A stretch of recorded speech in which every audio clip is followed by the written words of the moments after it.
I think if I weren't doing what I would be doing now, I'd probably have studied psychology further and done something in that research, because I find it Same here. really interesting. It's it's something else, eh? There's just so many layers to the human psyche, um, from behavior to thoughts to certain physiological effects and changes on the body that it's just every time it hits me, like it's like, yo, this is a mountain. How can we start to fathom all of this as humans? So sure, it does give us a window in some of the behaviors and things we do, but we only see this much. Like I believe this, it's a tip of the iceberg. There's so much behind it, and yeah, I always find it interesting.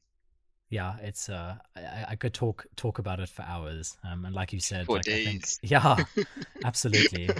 And like you said, I Yeah. think what makes it even more what makes me even more curious is to know that we've only really just scraped the surface. Like you said, we've only really touched Yep. the tip of the Mm. iceberg. So yeah, Yep. crazy to think what lies below the surface. Um, Yeah. Yeah. so before we dive into our conversation, I've prepped a few rapid fire, sort of like quick fire questions that you couldn't prepare for. Sure. They are Okay. the key here is that I don't ask any follow up questions, and you should try and Okay. not think about the answers too much. So just say what comes to mind. Um, All right. cool. So first question: after a really tiring day, how do you spend your evening? I go for a run. And what's a really good book that you have read recently? Always Another Country by Sisanda Msimang. And tea or coffee? Coffee, tons of it. How do you take it? Take it strong, but with milk. And what is something that you are glad you said no to recently? Taking on more work. Amen. And Yeah, if you had it to spare, what would you spend 100 Rand on right now? a book. Oof, yes, yes. Exclusive books. Go to those sales and Yeah, have a yeah, look at the discount pile. But no, very cool. Thanks for a little insight into who you are. Um, sure. so you are at Investec, which I think a lot of people who are in South Africa will know. But just for anyone who doesn't know, could you just give a little bit of a brief intro into what kind of company Investec is and what the like core problem you solve is? So yes, being part of Investec, particularly being in the career space, Investec is a bank, all right. And I always say that the only differentiator between us and the other banks is that we're not a retail bank. We're a specialist bank, with a strong focus on private clients, as well as offering corporate business solutions as to a number of type of businesses, the corporate space, large and intermediate as well. Being a multinational organization, dual listed both in SA and the UK, we play in a number of geographies. But yeah, the essence of us is in South Africa, and being a distinctively unique bank that offers tailored solutions to its clients. Yes. And what is your role at Investec? Like, how do you fit into the picture? Could you just give some insight into your job title, I guess, for a lack of a better word? Yeah. Yeah. So I'm in the career space, and my role is that, simply said, of a recruiter. I recruit primarily for the technology spaces, and quite specific on usage of the language technology. IT is what we normally called it, but IT is a little bit linear and doesn't cover most of the elements that we do. But yes, I'm a recruiter within the technology space, and my role is to source talent for the different parts of the business, introduce them to the business leaders and teams, and find them a home within the company. Yes, I think your clarification of language I think is really interesting there, because tech is quite a catch-all. So maybe just for a little bit of insight, like what are some of the tech roles that you sourced, or maybe even not that you've sourced, but that you have in your development teams, your tech teams at Investec? Could you just give like some examples, some Sure, insight into what those are? sure. Technology being a broad space, and the term being catch-all as well. Some of the roles that you find within the business range from business analysts. So we don't have what you call systems analysts in our businesses. You'd have a business analyst that is technical, so therefore they would play that dual role. We have developers of various languages, ranging from Java to C Sharp to Oracle or PL. SQL, as well as front-end devs. We prefer our developers to be full stack, so they can range from back to front and vice versa. You have database administrators, you have engineers, and you have DevOps engineers as well, and you have your support um, functions within technology from desktop support, service desk, and various engineers on the infrastructure side as well as the software dev side. So it's quite a wide range. We have most and of these skills internally because we prefer to keep our IP in-house as well as our tech solutions in-house as well. So yeah, Cool. Yeah, thanks for that insight. I think that's just a nice little bit of alignment into the kind of work you do. But yeah, off the back of that, and this is sort of touching on now the sort of like main topic for our conversation. But we spoke, gosh, it must have been a couple of months back now, about yes, how your tech sourcing and your tech hiring were affected by COVID-19. And I think for anyone who's in the recruitment space, it had wide ranging effects on people's processes, and how they had to think about it. And I think what stood out for me in that conversation was how you said that you had to be really intentional about how you kept your high touch hiring process in a remote world where you no longer could invite people into the office. Your first meeting had to be virtual. They couldn't invite someone in. All those little kinds of things that really, yeah, it maybe in retrospect you could have anticipated, but at the moment when you first had to do it, you couldn't even have foreseen. So I'm really interested to dive into how you approach that, but sure. just some insight into like time before COVID. What was your recruitment process like? Like, what made it high touch? Yeah. And I like how you mentioned that we couldn't have anticipated this, but we have had to deal with it as it happened. So taking a step back to prior to the impact of COVID, a typical hiring process would be I would reach out to you as a candidate, whether through social media, through direct contact, or however way. We use a lot of relationships in terms of our sourcing. So you would have been a referral from a referral from a referral. We would invite you into the office, come and have a coffee with us. And we call it a conversation because it is exactly that, a conversation where we get to understand you as an individual. Where are you in your career, as well as what are your aspirations, and introduce you to us as a business. So it's almost as a stage that is already set up that we didn't even need to be conscious of it. You walk into the building, you feel the energy, you engage with the people, all the way from the security, and at reception, the receptionist ladies, us going and sitting and having a coffee. You get to feel the energy and the vibe in the business. You also get to see the flow of traffic around you, to get a sense of how we work and how we do things within the business. And we would sit and have a coffee, all right? And it is testament to how we do a lot of the work in the business. We don't fire emails every day. Oh, sure, there's quite a tons of those firing of emails happening, but a lot of the work is in conversation. In having that coffee chat with you, we get to understand you, the person, first, before we get to understand what you do technically. What is your technical acumen? And with that, then you also get to that energy that we transfer, and naturally you get to feel and we get to feel your energy too. And that is our first point of contact.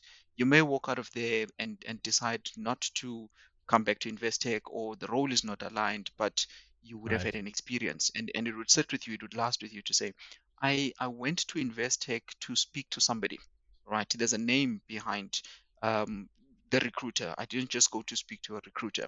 And also, I know why I'm going there, right? It wasn't a matter of there's a role, come for an interview. No, this is to set the context, right? To say, who are we, right? And as a company, what is our identity as a company? And if you think of high tech, it's always, and we've had to think about this. It's not just about the human touch. It's about the human connection, whether we're doing it in person or via remote, that is immaterial. It's just about the human connection. So you would have gotten to experience that. After the first conversation, you would have either been intrigued, do you want to learn more, and then you get to meet the other team members. And because it was so fluid and so spontaneous, in that conversation, whilst we're having that coffee, you would have gotten the opportunity to be introduced to some people, either they were passing through, that Right. would be relevant to your process, and you'd pick up a conversation there, or we may chat about somebody, because it's such a small world, especially in the technology space, somebody that you know that works here, and there and there we can connect you with this person, and organically it just becomes something bigger, rather than just, oh, I went for an interview, right? It's more about, I went to this company where I met real people, and people that I either didn't know that I got to know, and now I know, right? Or people that I didn't know they worked there, but I got to meet because I came in for coffee. And that then is the premise of it. And our process then being iterative, you would meet a few people in that process, because you find oftentimes in interview processes, you meet the hiring manager, they make the call, and that's it. You don't know the team you're going to be working with. You don't know who they are. You don't know if you'll gel with them or not. Through our process, you get to meet a few of these people in different conversations. It's like peeling the onion. You have this first conversation with myself. You have the next conversation. You probably had some questions or just got an idea of who we are, but through the next conversation, actually, you get a light bulb moment to say, "Oh wow, actually, this is what we mean." And through these iterations, you get almost a rounded view of who we are as a Mm. business. Likewise, for us, Yeah. we get an understanding of who you are as an individual. So that's what it would look like, high level. But a Yeah. lot of personal contact. You in touch with us as a recruitment team, in touch with the business as well. So it's never one-sided. And what was the impact that COVID-19 had on that process? What were some of the impacts of going remote? Yeah.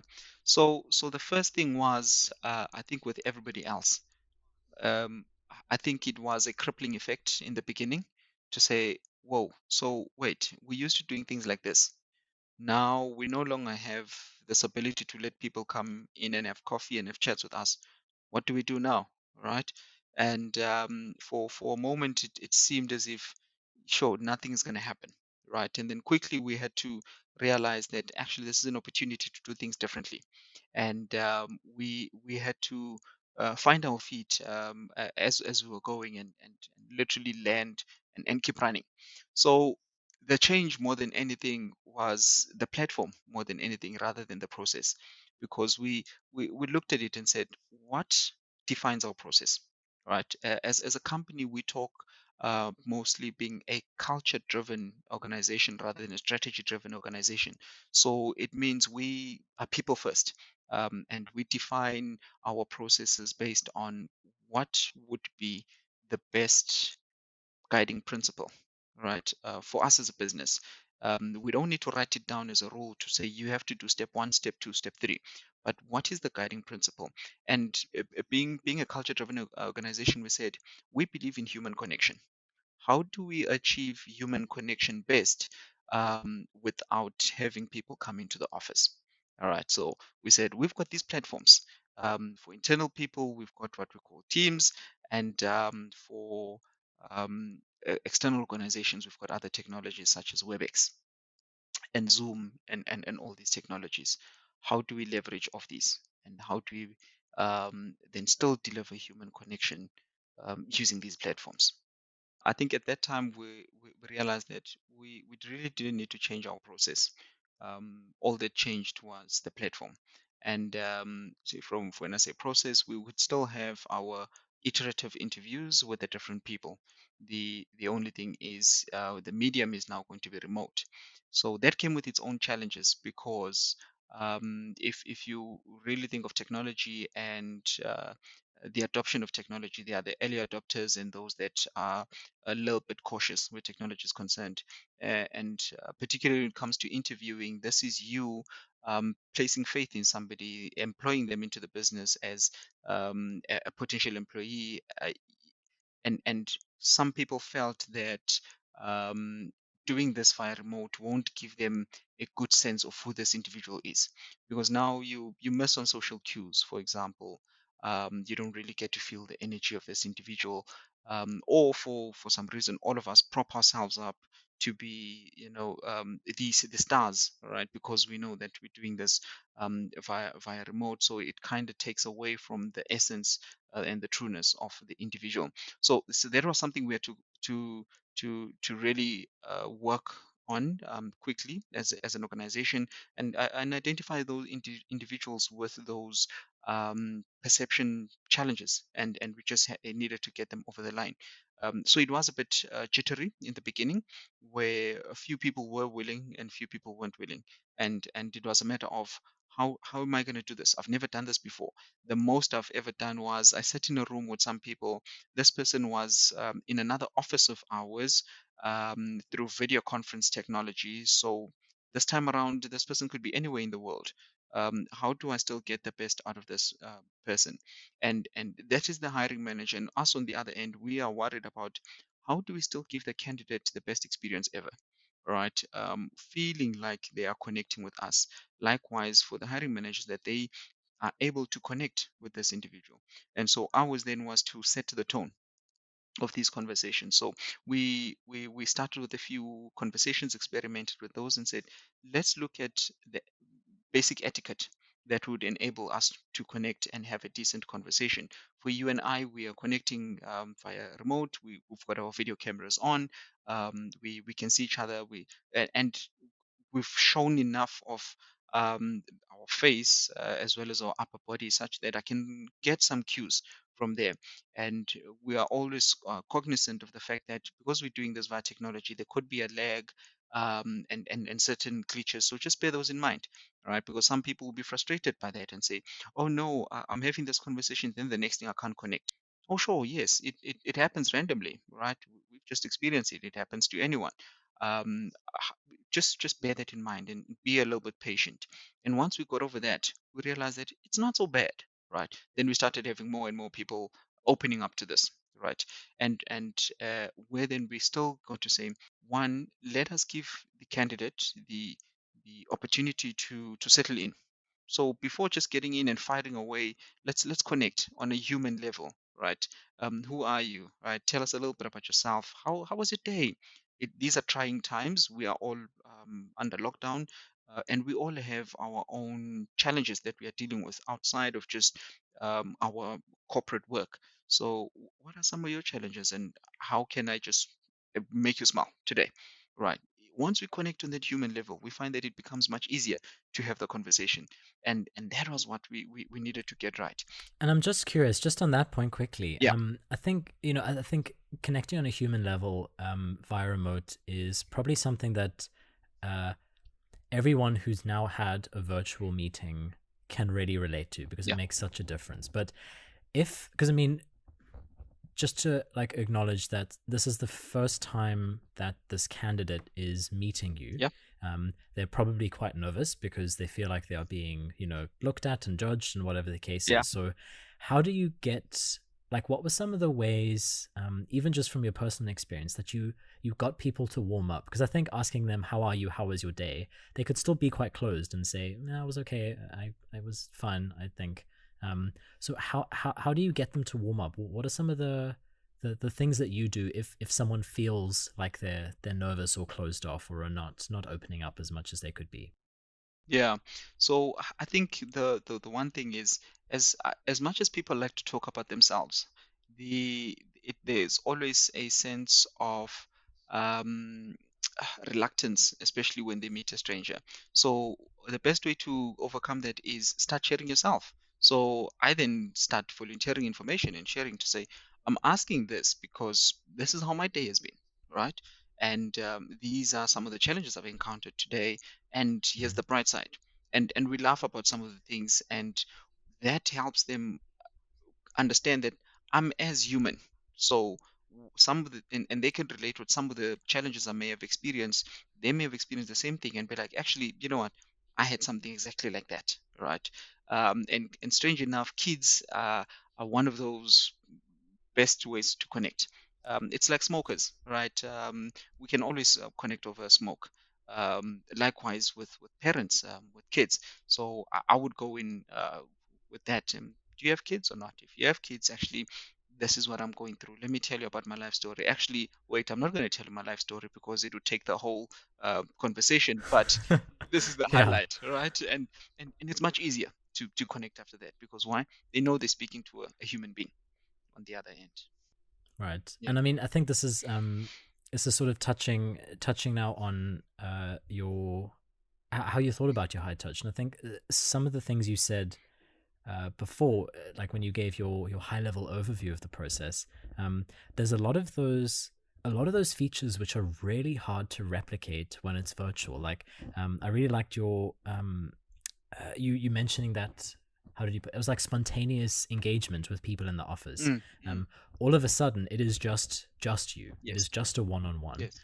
You can have a call with multiple people, but that that feels a lot less spontaneous, Yes. or it is a lot less spontaneous because now you're having planned things. Yes. So, how did you think about replicate or translating that rather into a virtual thing, or could you? Yeah. So some of the things, unfortunately, you can't bring in. But what you can bring into this medium is perhaps the authenticity behind it. As much as it is planned, the people that are in that conversation, and the planning behind it is deliberate to say, we want to give you an experience of a variety of people, a variety of thoughts, as well as demographics, all right, of the organization, just to give you a feel.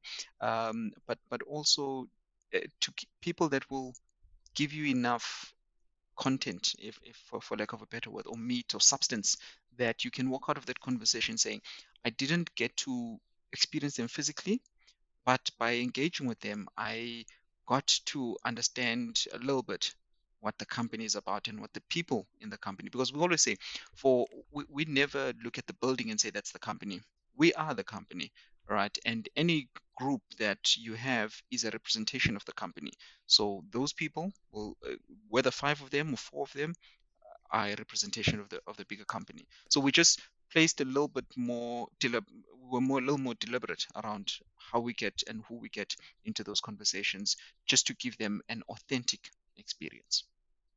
So you actually introduced them these you introduced candidates to a variety of team members. Yes, and also in that introduction, we are very mindful that, so you know, with interviews, you get a call or you get an email to say, hey, you are successful, you're invited for another interview. Who? And where do they fit into the business, right? And why them, right? So we then make it a point that in that conversation we talk to you and say, one, you've met these people, and this is what their feedback is. These are some of their thoughts. What was your experience, right?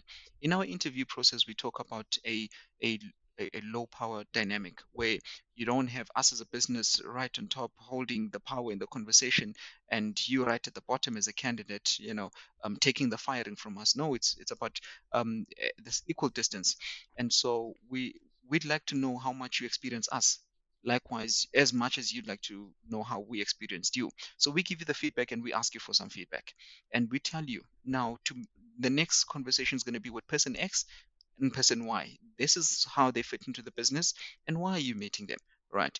Because they would like to introduce you to the leadership team of the business, or some of the philosophies around how the team works, as well as the roadmap where the team is going, all right, and how a role you would play in the success and the future of the business, all right, and this is who they are. So once again, you come into the conversation knowing that there's a human being on the other end. It isn't just a panel, right? That panel comprises of human beings, and this is who they are. You can research them in your own time prior to the conversation to get a sense, as well as to give you a little bit of ammunition to come into the conversation and say, actually, I saw this is what you do on social media, Jamira. So, I'm curious, right? So it also creates common ground if there are any common interests as well. So yeah, And I think that's interesting because that's sort of and I like the way you phrased it. That low power dynamic is a lot easier to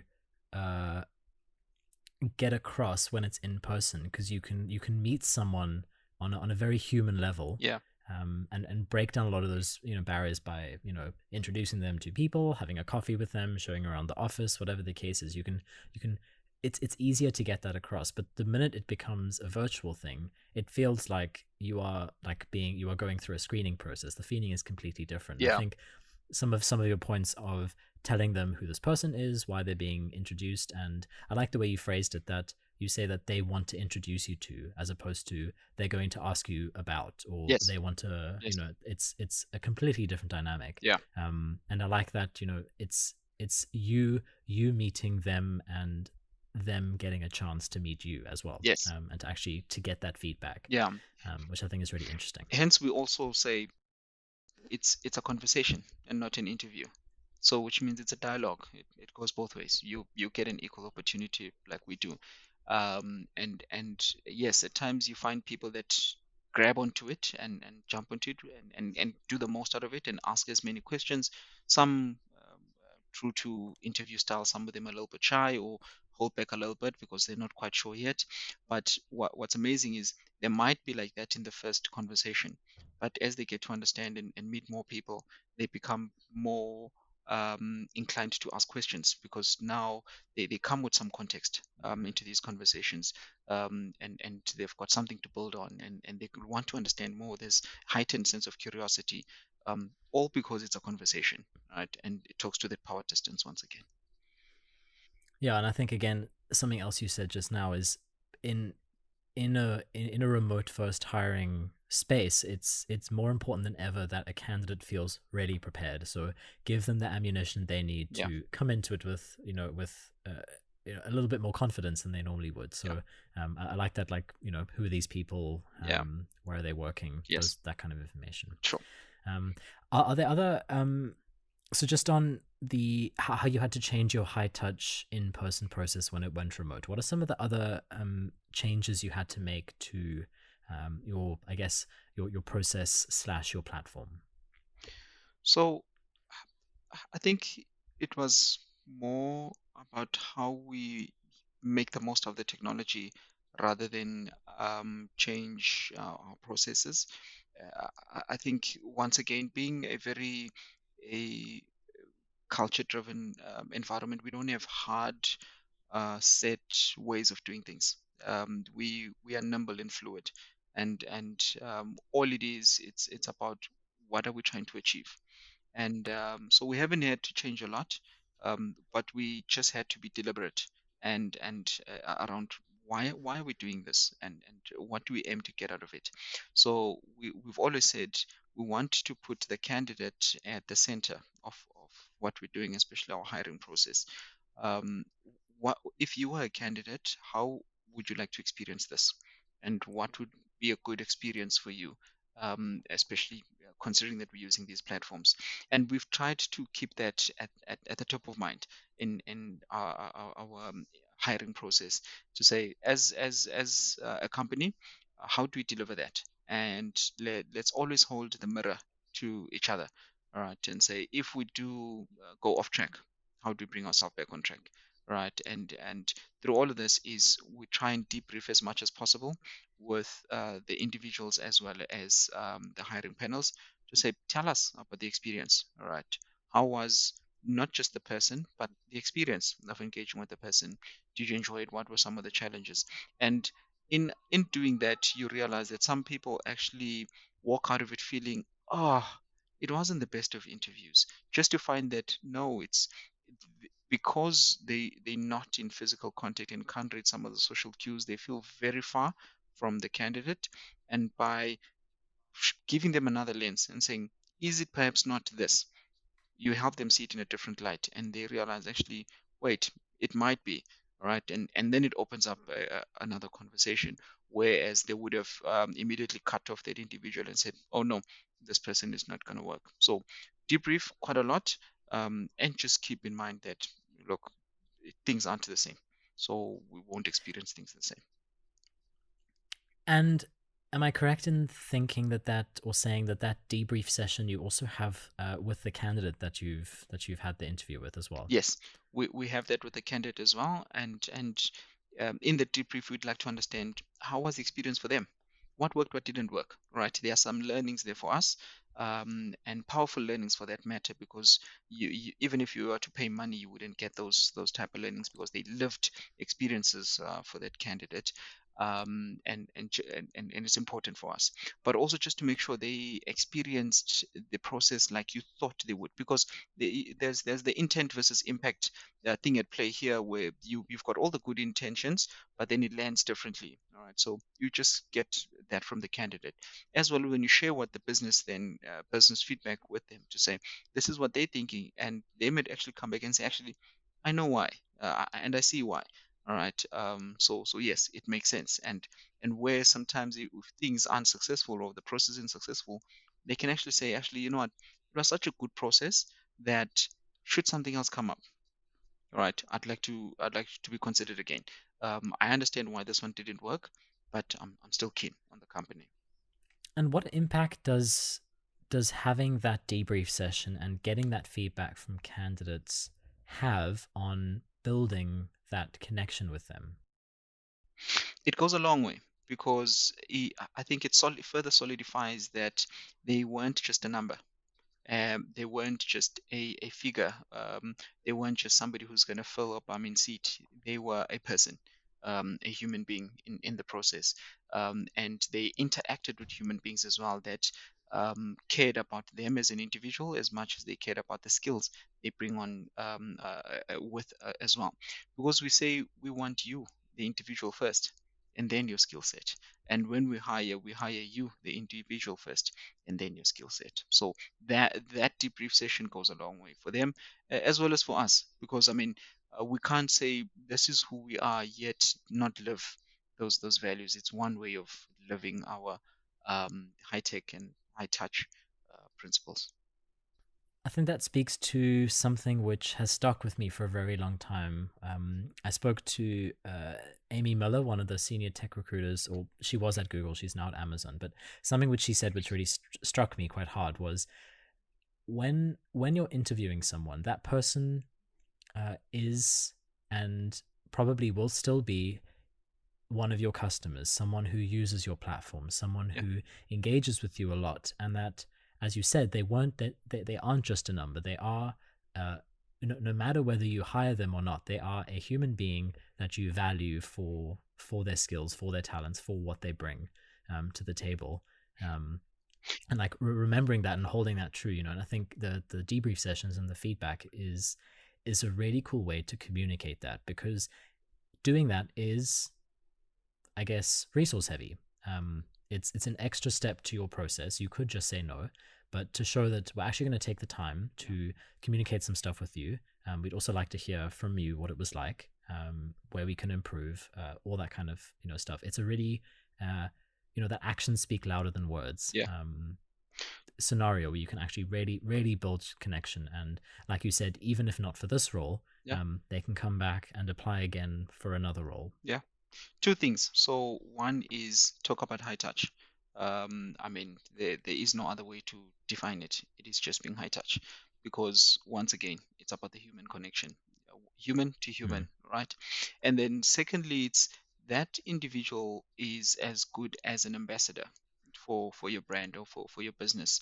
You may not employ them now, but if you leave them with a good experience, if they left the process with a good experience, they will go out there and they will hold your business in good light.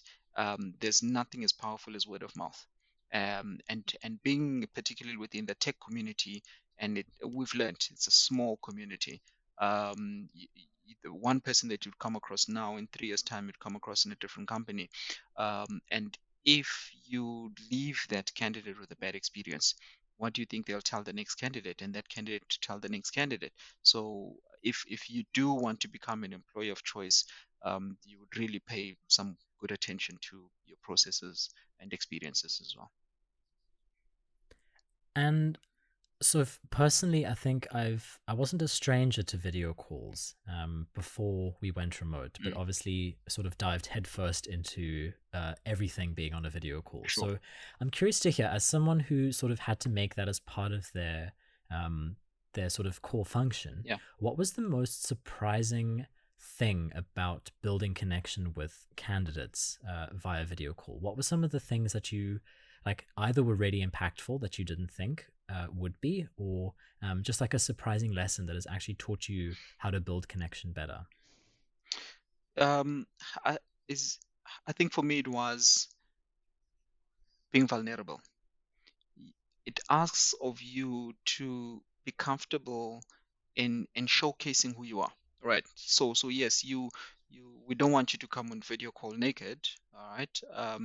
But we understand what it is like working from home, being a parent, being a brother, being a sister, being part of a family, or living alone, right? Having a pet and so on. So having a dog jump onto someone's lap, or a cat, as you're in a conversation like this, it talks to the humanness.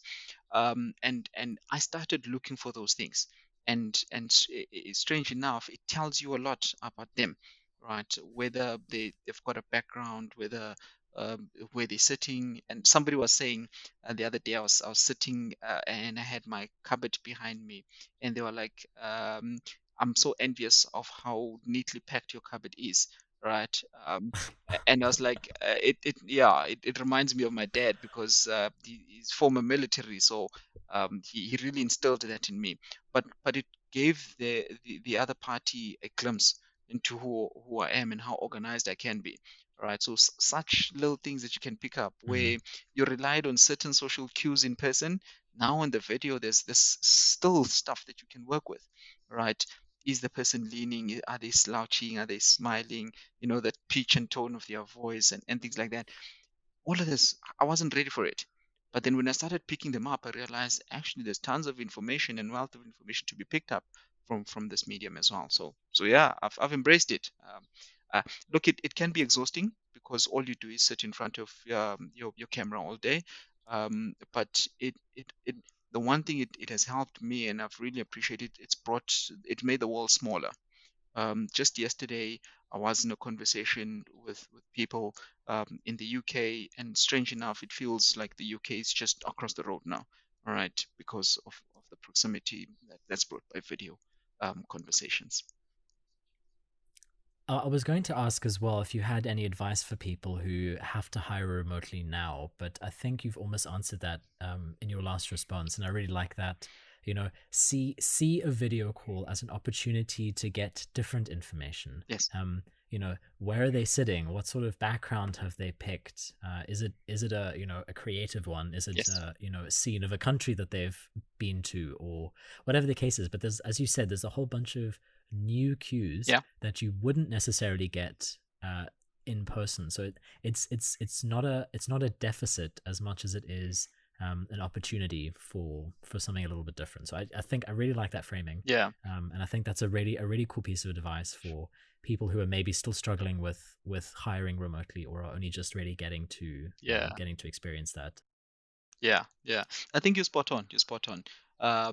And I think the one thing is, we bring the individual first, and that individual comes with many aspects to them, or layers to them. So just find one way of peeling a layer, and you'll find another, and that naturally and organically will lead to something else. Just go with it. Right? Keep an open mind. Absolutely. Yeah. Cool. Very. Yeah. I mean, like I said, I think that's a really nice nice piece of advice to close that on. But thanks for sharing all your insights and lessons and experiences. I think um, it speaks to And I think you said it right at the beginning that most important was spending that time to sit down and say, okay, things are changing. How are we going to be really deliberate and intentional about this, as opposed to just going with the flow and sort of letting it or working for it as opposed to making it work for you. Yeah, So that's really cool.